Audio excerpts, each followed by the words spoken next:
Ahmad Moten Sr. might be one of the most unusual defensive tackle evaluations in this class because the pass rush production doesn't usually come in this kind of body.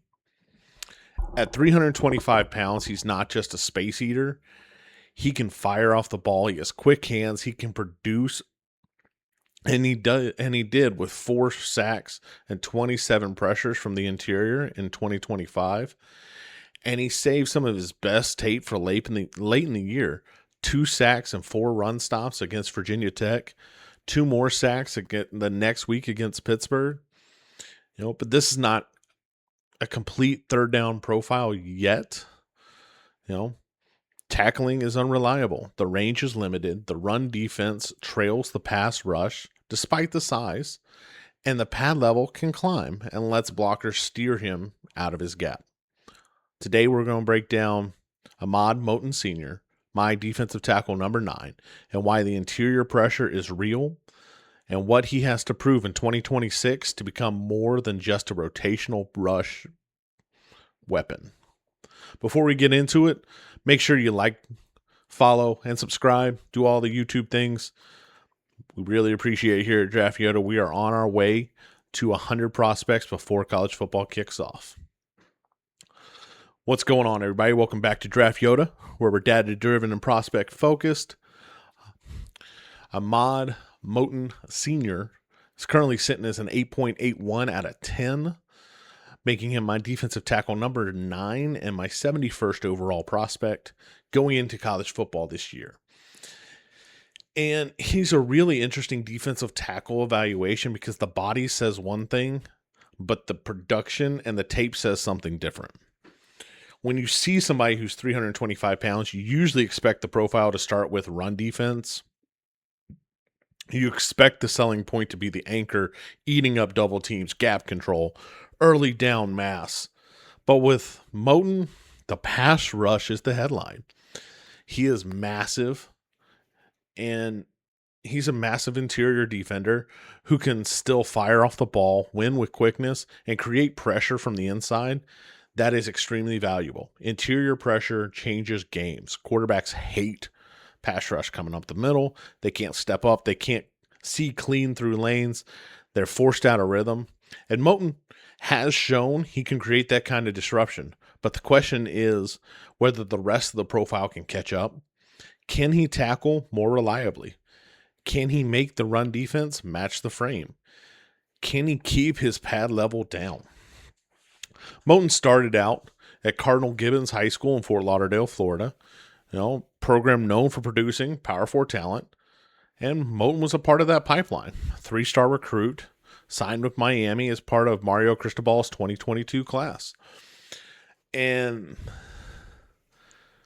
he wasn't an instant impact 5-star story. He had to develop. He had a red shirt as a true freshman. And he had to work his way into the rotation. And he had to earn his snaps over time. The Hurricanes had depth and talent across the defensive front. So for Moten, the path was about patience and development. The flashes were there, quick hands to get off the interior bursts, the kind of traits you want. And then 2025, he got a bigger opportunity. As an upperclassman in 2025, he became a real part of Miami's defensive front. 14 games, posted 22 tackles, 4 sacks, 27 quarterback pressures, 19 run stops from the interior. And it's a strong rotational plus resume for him. And the most important part was the pressure production, 27 pressures at 325 pounds from an interior defender is not nothing. It tells you he's not just standing still and eating space. He's affecting the pocket. He's winning reps, and he's creating disruption. The Virginia Tech team is one of the best pieces of this evaluation. Moten, 2 sacks, 4 run stops. It's a kind of game with the whole profile shows up. Pass rush production, run game involvement, interior disruption, finishing plays. It's what you want to see from a defensive tackle at 325 pounds. 2 sacks, 4 run stops in the same game. That's not just rotational value. That's impact. followed that up with Pittsburgh, multiple sack game there as well. When you watch the tape on him, his size is going to be the first thing that jumps out. It will always be. He's got a rare bulk to him, and he can still fire off the football, which is incredible. Few big guys are able to rush the passer the way Moten can. And that interior pass rush, 4 sacks, 27 pressures, it's the headline. And the reason that matters is, interior pass rush is a premium. An edge rusher can win outside and still leave a quarterback room to step up. But when the pressure comes through the middle, quarterback has nowhere to comfortably go. And that's important. He's not just leaning on size. He's winning with quickness and hands more than his mass. He can win early. He can create stress through movement. And when he gets a guard off balance, he has enough bulk to finish through contact. He has really quick hands too. Moten's hands flash on tape. He can clear, reset, and work through contact. That matters because interior offensive linemen are powerful typically. And if they get their hands locked on you, the rush dies fairly quickly. Unless you can fight with hands. And he has enough quickness to prevent guys getting a hold of him, blocking him, and eating up his space. His hands are quick, and he's good enough with them to keep people from eating his space and allowing him to create his own space. He's already shown a clear role as a rotational piece. He's not a finished 3-down player yet, but he can still help on the defense. He can rotate inside. He can play passing downs. He can give you a pocket push. And typically when you have a NASCAR kind of setup, I call it a NASCAR kind of setup, where it's a pass rush specific line, you don't have a 325-pound man in the middle of that NASCAR package. Moten is the exception to that. Now, nobody's perfect. We've said it in every single one. We'll say it in every single one. Nobody's perfect. He has some things he can work on. Tackling is probably the number one thing that he should work on. 6 missed tackles is a real number for an interior defensive lineman. He can be unreliable as a finisher. He can lunge. He can get himself off balance, and he can make a disruption, but not finish the play. I saw it happen way too many times for a rotational player. And if he was a full-time starter, 6 missed tackles would still be fairly high, but it would be a little bit less concerning. As a rotational player, you have to make every snap count. Second concern is the range. His range thins quickly once the play gets outside his frame. Not shocking that a 325 defensive tackle, isn't a sideline to sideline chaser. If he was, he would be much higher than defensive tackle 9. But it is a negative for him. He's not going to chase down a lot of players from the backside. He's not going to, give you a wide range of pursuit. He's not going to make a living running plays down outside the tackle box. That's not who he is. His run defense is also a question, and it's a big one for me. For 325 defensive tackle, I expect a run defense to be a safer part of the profile. But for Moten, the run defense still lags quite a bit behind his pass rush. And that's unusual. It's why I love this evaluation, and why it's so interesting to me is you can fall in love with the pressure. You fall in love with the quickness. You fall in love with the size. But as you watch the tape, you start to see that, he's not really that dominant in the run game. And you can't just be a pass rush first interior player. You have to hold up on early downs if you want to play as a 3-down lineman.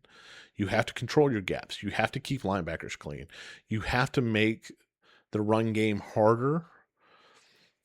Now, he still has 2026 to show that, and I'm thankful, but it's still something he needs to fix. Another thing is his pad level. He can climb late. I don't know if it's an issue of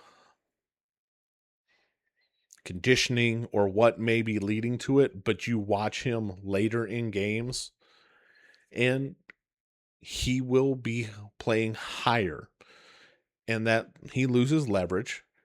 And when he gives up leverage, guards can move him. And when guards move him, his size matters less. And that's the key. If he plays low and keeps his balance low, he's hard to stop inside for a pass rush. When he gets tired or when his pads get higher, he's anybody's guess, I would like to see in 2026, since he announced his return, I want to see him keep the pass rush production alive, push the pressure total a little higher, finish more plays, cut down on the missed tackles, improve the run defense, and play lower for longer. I would personally like to see him to get out of the rotation and be more of a 3-down lineman to really climb in this defensive tackle group. Because, yes, the NFL is always looking for interior pressure.